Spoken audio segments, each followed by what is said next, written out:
آج ہم قرآن کی ایک ایسی سورت کی بات کریں گے جس کا نام ہی سمجھیں کہ اس کے پورے مقصد کو بیان کر دیتا ہے، سورت الفرقان۔ اب یہ نام سچ اور جھوٹ کو پرکھنے کے ایک معیار، ایک کسوٹی کی طرف اشارہ کرتا ہے۔ تو آئیے دیکھتے ہیں کہ آخر یہ معیار ہے کیا اور ایک کام کیسے کرتا ہے۔ الفرقان کا مطلب ہی ہے وہ چیز جو صحیح اور غلط یا سچ اور جھوٹ کے بیچ فرق کر دے، ایک پیمانہ۔ تو اس سورت کا نام ہی اس کا مرکزی خیال ہمارے سامنے رکھ دیتا ہے۔ یہ ہمیں اصلی اور نقلی میں فرق کرنے کا ایک طریقہ سکھائے گی۔ اچھا، اب ذرا اس کے پس منظر کو دیکھتے ہیں۔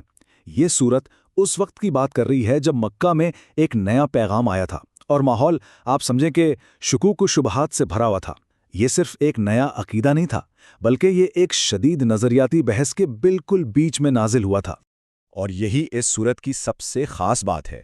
یہ صرف یہ نہیں کہہ رہی کہ یہ سچ ہے، بلکہ جو لوگ سوال اٹھا رہے تھے، جو اعتراض کر رہے تھے، یہ ان سے براہ راست بات کر رہی ہے، ان کے ایک ایک اعتراض کا جواب دے رہی ہے۔ تو یہ کوئی یک طرفہ تقریر نہیں ہے، یہ ایک مکالمہ ہے۔ تو سوال یہ پیدا ہوتا ہے کہ آخر وہ اعتراضات تھے کیا؟ کیونکہ بات صرف پیغام کی مخالفت تک نہیں رکی تھی، بلکہ پیغام لانے والے پر بھی بڑے سنگین الزامات لگائے گئے تھے۔ چلیں دیکھتے ہیں کہ وہ الزامات کیا تھے۔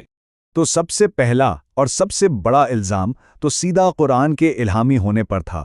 مخالفین نے کہا کہ بھئی یہ کوئی آسمانی کلام نہیں ہے، یہ تو انہوں نے خود سے گھڑ لیا ہے۔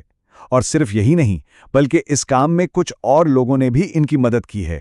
پھر ایک دوسرا الزام بھی تھا اور وہ بھی بڑا دلچسپ تھا۔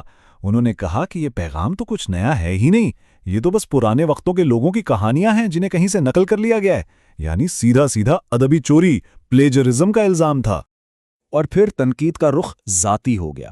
لوگوں نے پیغمبر کے انسان ہونے پر ہی سوال اٹھا دیا۔ کہنے لگے، یہ کیسا رسول ہے؟ یہ تو ہماری طرح کھانا کھاتا ہے، بازاروں میں چلتا پھرتا ہے۔ ان کے ذہن میں رسول کا تصور شاید کسی مافوق الفطرت ہستی کا تھا۔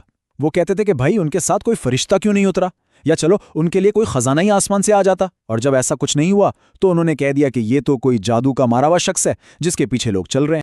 تو ان تمام الزامات اور سوالات کے جواب میں کیا کہا گیا؟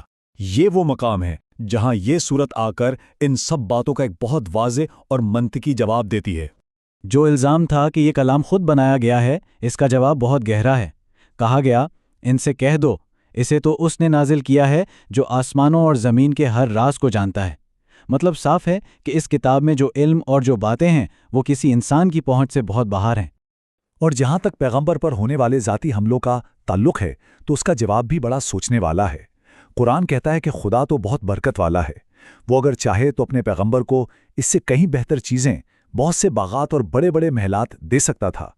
مطلب یہ کہ ایک پیغمبر کی پہچان اس کی دنیاوی حیثیت سے نہیں ہوتی، کیونکہ اصل طاقت تو خدا کے پاس۔ اب بحث ایک نئے مرحلے میں داخل ہوتی ہے جہاں بات نتائج کی ہو رہی ہے۔ یہ سورت بالکل صاف بتا دیتی ہے کہ اس پیغام کو ماننے اور نہ ماننے کے دو بالکل الگ الگ راستے ہیں، اور ظاہر ہے دونوں کی منزلیں بھی ایک دوسرے سے بالکل مختلف ہیں۔ یہاں تصویر بالکل صاف کھینچ دی گئی ہے۔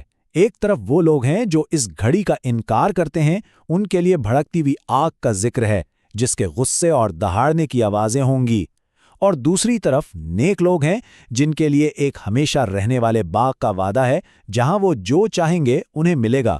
اور یہ کوئی عام وعدہ نہیں، یہ ایک ایسا وعدہ ہے جس سے پورا کرنا خدا نے اپنے اوپر لازم کر لیا ہے۔ اور یہیں پر آ کر یہ سورت اپنے سب سے بڑے اور حتمی نقطے پر پہنچتی ہے۔